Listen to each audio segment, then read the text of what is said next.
I would like to share with you an example of our work with a 5-year-old autistic boy that I'll call Henry.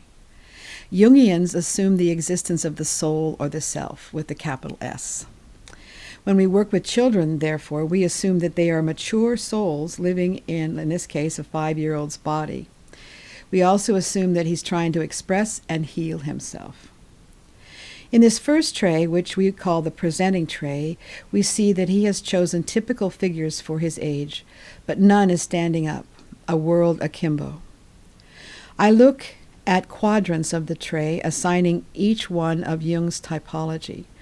So if we look at the upper left quadrant, where there is a dog, fairy, meerkat, and a couple of horses, this is the benign quadrant, which emphasizes the intuitive and spiritual.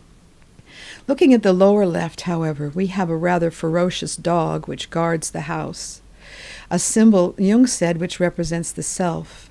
And alongside the house in the lower corner is a bee and a figure from Star Wars who has a ferocious attack dog attached to his arm.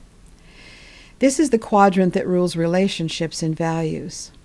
Clearly, Henry feels that he has to protect himself from what he perceives as attacks on his very soul from people's responses to his autism. Significantly, Henry has shown how he feels about this distressing disorder in the upper right quadrant, which rules the thinking function. Here he has placed a floppy rubber chicken and, more significantly, the headless horseman. A nest usually implies that eggs will be laid there, representing new life. We would have to conclude that he has not been able to make sense of his autism in this presenting tray. In the lower right, we have two objects, the swimming pool and a snake. This is the area represented by the body, the senses, and all those immediate concrete systems that order our world. When I asked Henry's mother about the pool, she said he had been swimming at a pool during the summer. The first obvious message Henry might be conveying is that he needs to swim on a regular basis. And the second is that in the pool he feels he is an equal where words are unnecessary. The snake certainly can be an expression of the intrusion into his body and brain of something that robs him of being a normal boy. But more than that, we have to consider that the snake is a transformational symbol. It sheds its skin and is the instigator in the Garden of Eden story. Now let's look at the top middle part of the tray. This usually represents that which is emerging on the horizon. Here we have a stylized figure in an attitude of prayer. There is a peacock, which represents immortality inside the igloo. A black swan, which represents flight and mystery, is also here. The black color is associated with those ideas and feelings that are just emerging out of the shadow of our unconscious into consciousness. And finally, there is the fairy again, a human figure with the ability to fly above all the chaos and attacks. At the end of the first session, Henry has set up a parade of animals. The snake is just around the corner, which you can't see. He identified himself with the moose, who is, significantly, a powerful animal with a protective rack of antlers, and who has no enemies in his natural habitat. The peacock, perhaps representing pride here, may be separating him from his followers. So what does this mean in sum? Well, we could say Henry, as the mature self or soul, is expressing the chaos of his interior life. He is also showing his conscious mind what is going on in his interior emotional life so there can begin a correction, a healing.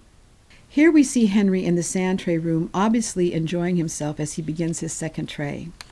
Notice how he carefully places each figure upright in the sand. He has begun an inner ordering of his world. Significantly, he has mainly chosen a very instinctual animals that either live in the water or can make the transition from water to land. If we label the water as the unconscious, or that is emerging from the self or the soul to the conscious self, and the womb as a possibility for water as well, we see that Henry is making that transition very well. The peacock is back again, as well as the moose. The animals that are significant here are the giraffe, which is placed directly in front of him, and the ostrich. The object nearest to one in a sand tray represents that which is nearest to awareness. Both the giraffe and the ostrich have long necks to be able to look over the situation, to get above things and provide a perspective that was missing in the first tray. And their necks aren't rubbery, floppy necks, but strong ones, which represent some kind of new energy flowing from body to brain. The snake, interestingly enough, is not in the body section, but is moving toward the relational section.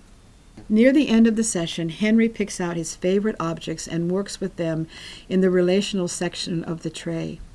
It is interesting that the frog is red, which represents energy, and we also have a hammerhead shark, which again is a powerful animal which can operate in the water. Water here can also represent feelings, and as we see, he is feeding them or those aspects of himself.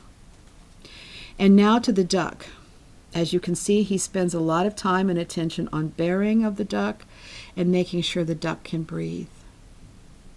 When there has been trauma, people bury objects in the sand. The duck, which is much more of a domestic animal than the others, unlike the hammerhead shark, is being carefully tended to, not ready to emerge yet, but is being protected in the sand. And it is important to note that ducks can fly. Henry here is developing the ability to fly above the perceived attacks in the first tray, as did the fairy in that tray. And here Henry is expressing a definite movement toward healing this relational section, just all in 1 second sand tray session.